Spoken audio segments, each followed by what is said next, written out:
बिस्मिल्लाहिर्रहमानिर्रहीम। नाज़रीन अस्सलामु अलैकुम वरहमतुल्लाहि वबरकातुहू। मैं हूँ राना साबिर अली। आप देख रहे हैं आम आदमी न्यूज़ पाकिस्तान।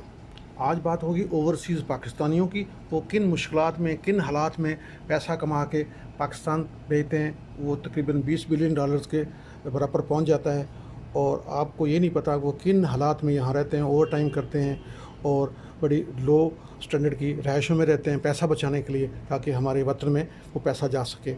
इससे पहले कि हम आगे बात बढ़ाएं तो आपसे गुजारिश है कि इस चैनल को सब्सक्राइब कर लें और अच्छा लगे तो लाइक करें, बेल आइकन को दबा दें ताकि बर वक्त आपको वीडियो की इन्फॉर्मेशन मिलती रहे, और दोस्तों से शेयर करें ताकि ज़्यादा से ज़्यादा लोगों तक हमारी ये इन्फॉर्मेशन पहुंच सके। तो हम लोग यहाँ पे मेहनत मजदूरी करते हैं, लेकिन साथ साथ हमने यहाँ पे वेलफेयर का काम करते हैं। हम सोशल वर्क करते हैं जिसमें एहसन भाई हैं, हमारे अयाज भाई हैं और कुछ दोस्त हैं जो सारे हम एक दूसरे को सपोर्ट करते हैं, स्पेशली मुझे सपोर्ट करते हैं। और यहाँ हम बहुत सारे लोगों की जॉब लगवा चुके हैं और हमारे पास मशवरे फ्री होते हैं। जो यहाँ आना चाहते हो, जो यहाँ आ चुके हैं, जिनको मसले मसाइल होते हैं, हमारी फ्री कंसल्टेंसी उनके लिए हम पूरी कोशिश करते हैं कि हम अपने पाकिस्तानी भाइयों के काम आ सके। लेकिन कुछ मजबूरियाँ ऐसी जो हम हमारी कैपेसिटी से या हमारी बस से बाहर हैं। वो काम है एम्बेसी का। अल्हम्दुलिल्लाह मैं अप्रिशिएट करूँगा एम्बेसी को कि पिछले 2 साल से एम्बेसी में काफ़ी इम्प्रूवमेंट आई है। लेकिन दुनिया में the biggest room in the world is room for improvement. तो अभी और मज़ीद इम्प्रूवमेंट की ज़रूरत है। इंशाल्लाह ताला वो होगी जब मेरिट पे यहाँ लोग आएंगे, प्रोफेशनल लोग आएंगे, तो इंशाल्लाह ताला वो भी दूसरे मुल्कों की तरह हमारे लिए यहाँ नए जॉब क्रिएट करेंगे, यहाँ बिज़नेस पैदा करेंगे पाकिस्तान के लिए इंशाल्लाह ताला। और कुछ काम ऐसे हैं जो एम्बेसी कर सकती है, उसके ऊपर बशर्ते का अख्तियारात हों, ना कि वो सिर्फ कोरियर का काम करे। और आगे जो हमारी फाउंडेशंस हैं वहाँ पे ओवरसीज़, उनके पास भी कोई अख्तियारात होने चाहिए। और इसी तरह जब हम लोग वापस जाते हैं तो एयरपोर्ट पे कुछ ना कुछ हमें इज़्ज़त मिलनी चाहिए। वहाँ पे जो लोग हैं उन्हें जो है ना चाहिए कि वो उनको सर्विस दें, उनको तंग ना करें। तो उससे इंशाल्लाह ताला ये होगा कि इस तरह हौसला अफजाई होगी पाकिस्तानियों की। जो लोग बड़े मुश्किल हालात में बाहर रह के अपने बीवी बच्चों से, वालिदैन से बात वो अपने अजीज़ों के जनाजे में भी शामिल नहीं हो सकते, वो बहुत मुश्किल वक्त होता है। तो हम लोग बाहर हैं, तो इंशाल्लाह ताला हम चाहते हैं कि हमारे भी कुछ जो मसाइल हैं गवर्नमेंट उसको तरजीह लेवल पे हल करे, स्पेशली वहाँ पे जो कब्ज़ा माफिया है। तो अब इस पे तफसील से जो आपको पॉइंट्स हैं वो हमारे एहसन भाई बताएंगे। नाउ ओवर टू एहसन भाई। औज़ुबिल्लाहिमिनश्शैतानिर्रजीम, बिस्मिल्लाहिर्रहमानिर्रहीम।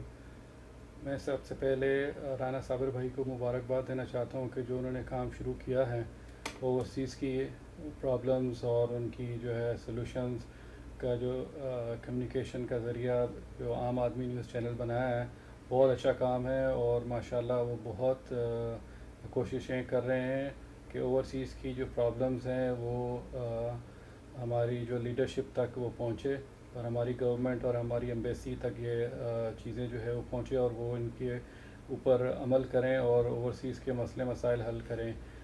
जैसा कि वो बताते हैं कि ओवरसीज़ जब भी पाकिस्तान को ज़रूरत पड़ती है तो ओवरसीज़ जब भी कोई मसला होता है तो ओवरसीज़ को जो फीलिंग्स होती हैं वो मेरे ख़्याल से जो पाकिस्तान में रहते हैं वो इतनी मतलब महसूस नहीं करते जितना बाहर बैठे हुए। कोई मुश्किल पाकिस्तान पे होती है तो ओवरसीज़ वाले परेशान हो जाते हैं और जितनी भी वो कोशिश करते हैं जितना उनके बस में होता है वो कोशिश करते हैं। आजकल जैसे आपको मालूम है जो हालात हैं बाहर के मिडिल ईस्ट में, यूरोप, अमेरिका में, सब में, तो ओवरसीज़ वाले ख़ुद एक बड़ी क्रिटिकल सिचुएशन से गुज़र रहे हैं और उनकी जॉब्स, उनके बिज़नेस सब आजकल जो है ऑलमोस्ट बंद हैं। तो उसमें जो है फिर भी वो पाकिस्तान से जब कॉल आती है तो जो जो लोग कर सकते हैं वो उसमें सपोर्ट करते हैं और इंशाल्लाह करते रहेंगे।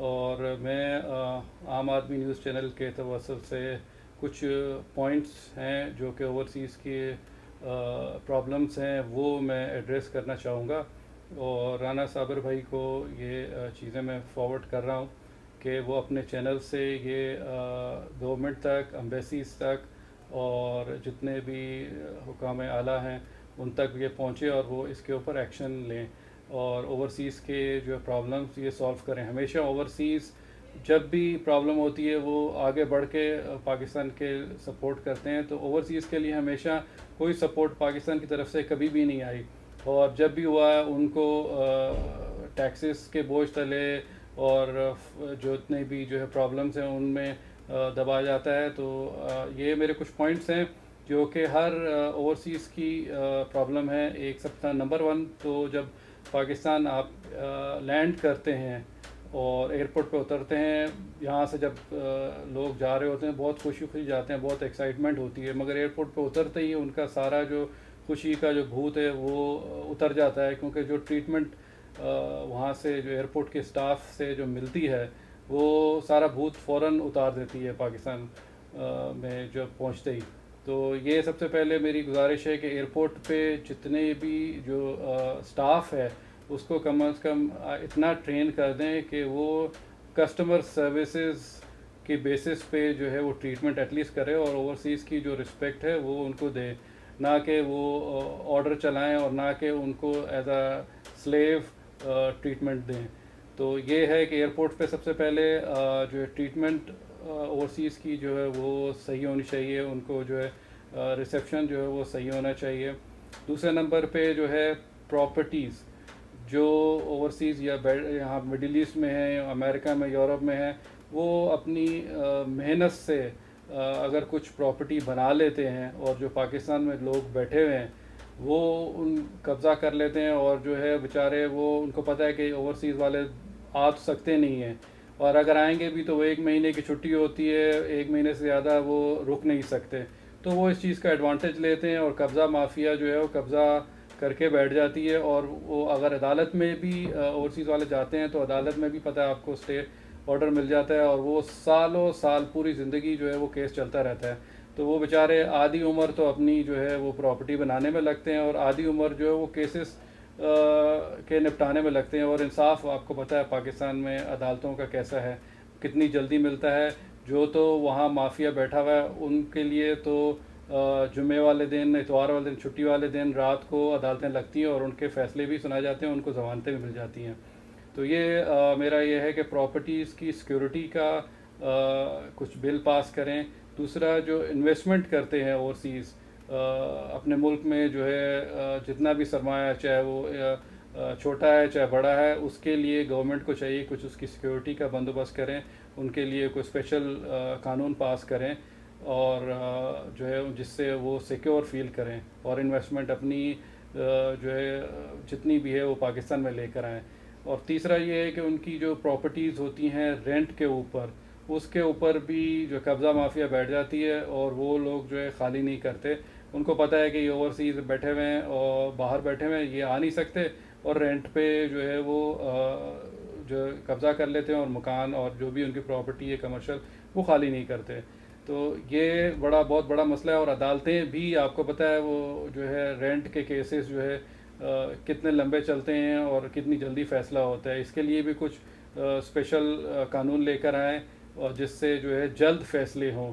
और ये सबसे बड़ी प्रॉब्लम जो है हमारी अदालती जो है निज़ाम है और ब्यूरोक्रेसी जो है जो कि सपोर्ट नहीं करती, वो उनको चाहिए कि कस्टमर सर्विसेज जो ब्यूरोक्रेसी स्पेशली उनको ट्रेनिंग दी जाए कि वो कस्टमर सर्विसेज के तौर पे काम करें, क्योंकि वो हमारे टैक्स के पैसों से जो है वो चल रहे होते हैं और ओवरसीज़ की जो रेमिटेंस आती हैं उसी के ऊपर जो है सारा दारोमदार चल रहा होता है। तो ये चीज़ें जो है मेरी गुजारिश है कि ये सब चीज़ें जो है वो इसके ऊपर एक्शन लें।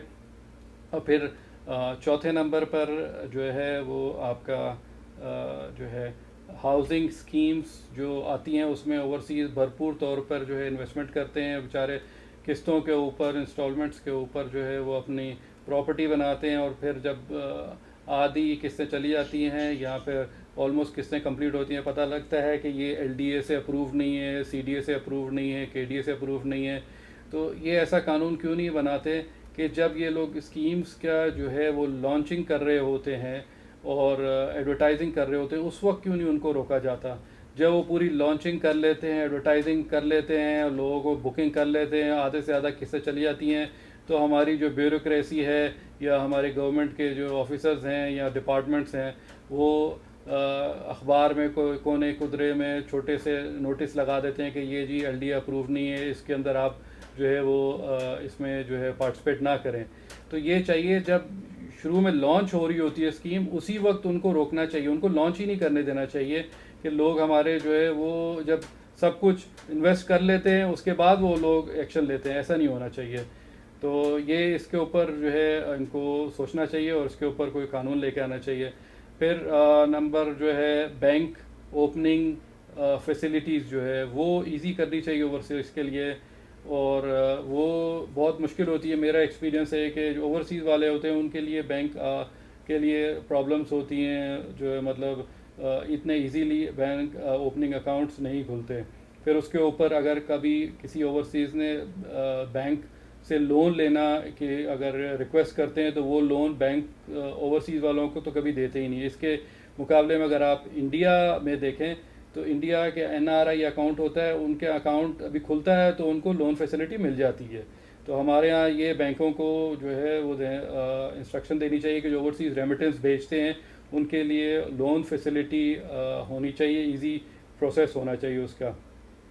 फिर जो है मेरी एक सजेशन है, जितने भी ओवरसीज़ हैं उनके लिए कोई म्यूचुअल फंड लॉन्च किया जाए जो कि स्टॉक एक्सचेंज में इन्वेस्टमेंट करे अंडर गवर्नमेंट सिक्योरिटी, और या फिर ऐसा कुछ इंडस्ट्रीज़ जो है वो लॉन्च करनी चाहिए वो जो लाइक पब्लिक शेयर ऑफरिंग में हो ओवरसीज़ के लिए ख़ास तौर पे। तो वो जो है एक अपॉर्चुनिटी क्रिएट करनी चाहिए जिसमें मिनिमम जो है अमाउंट होनी चाहिए इन्वेस्टमेंट की, लाइक 5,000 से लेके आप 5 लाख या 10 लाख तक का ऑप्शन आप दे दें। इसमें यह है कि ज़्यादा से ज़्यादा लोगों की पार्टिसिपेशन होगी। यहाँ पे जो लेबर क्लास है, मिडिल क्लास है, वो लोग इसमें पार्टिसिपेट कर सकेंगे। $5,000 नहीं, 5,000 रुपये से स्टार्ट करें और 5 लाख 10 लाख तक जो भी मैक्सिमम अमाउंट है वो आप रखें। तो ये बहुत अच्छी अपॉर्चुनिटी होगी जिसमें इन्वेस्टमेंट आएगी। और फिर जो है अगला नंबर मेरा जो है जुडिशरी में जितने भी हमारी जो कोर्ट्स में जो केसेस चल रहे हैं वो केसेस ओवरसीज़ के लिए स्पीडी प्रोसीडिंग्स होनी चाहिए और क्विक जस्टिस होना चाहिए। और इसमें जो है अब हमारी जो एम्बेसीज़ इसका जो है रोल बहुत इम्पोर्टेंट है, वो होना चाहिए। हमारी एम्बेसीज़ का role just like a messenger होता है जो कि पैगाम रसां होता है, मतलब वो यहाँ से आपने एप्लीकेशन ले ली, वो आगे भेज दी, उसके ऊपर वो लोग कुछ एक्शन नहीं ले सकते। वो लाइक कोरियर सर्विस का काम करते हैं एम्बेसीज़। तो उसमें वो कोरियर सर्विस से बढ़ के उनको जो है अथॉरिटीज़ दी जाएँ कि जो कि वो प्रोसीड कर सकें आगे, वहाँ पे जितने भी डिपार्टमेंट्स हैं उनको अपना जो है वो स्ट्रॉन्गली इंस्ट्रक्शंस दे सकें। तो ये है। फिर उसके बाद है ओल्ड एज, जितने भी ओवरसीज़ हैं जो रिटर्न होते हैं पाकिस्तान में, उनके लिए कुछ इन्वेस्टमेंट प्लान होना चाहिए मंथली के, लाइक वो इतना अरसा बाहर रह के काम करते हैं, मेहनत करते हैं और जो है वो पैसे जो है पाकिस्तान भेजते हैं। तो उनके लिए जब रिटायर होकर या मुल्क वापस आते हैं तो उनके लिए परेशानियों के अलावा और कुछ नहीं होता। तो उनके लिए कुछ रिलैक्सेशन होनी चाहिए, उनके लिए कुछ ऐसे इजी इन्वेस्टमेंट होनी चाहिए कि वो उसमें इन्वेस्ट करें और उनको मंथली जो है लाइक अ पेंशन मिलती रहे। ठीक है, ये जो कुछ पॉइंट्स है। और ओवरसीज़ फाउंडेशन का जो रोल है वो भी मैंने जो देखा है वो डिफरेंट डिपार्टमेंट्स को सिर्फ मैसेंजर के तौर पे काम कर, जैसे एम्बेसी काम करती है, ओवरसीज़ फाउंडेशन भी, Pakistan overseas foundation like a messenger है। वो कोई इंस्ट्रक्ट नहीं कर सकती, उनका कोई अथॉरिटी नहीं है, कोई पावर नहीं है किसी डिपार्टमेंट में जो कि ओवरसीज़ को जो हेल्प आउट कर सके। तो उनका भी रोल कुछ स्ट्रॉन्ग होना चाहिए और एम्बेसीज़ का भी रोल स्ट्रॉन्ग होना चाहिए। ये मेरे कुछ पॉइंट्स थे जो कि मैं क्या कहते हैं राना साबिर भाई के चैनल के तवस्सुल से अथॉरिटीज़ को जो है एड्रेस करना चाहता हूँ। उम्मीद है कि ये इस पे जो है कोई ना कोई बिल, कोई ऑर्डिनेंस आएगा जिससे ओवरसीज़ की जो ये सब प्रॉब्लम्स और जो फैसिलिटेशन है वो गवर्नमेंट प्रोवाइड करेगी और जो है जिनमें उनको आसानियाँ होंगी। जज़ाकल्लाह, बहुत बहुत शुक्रिया।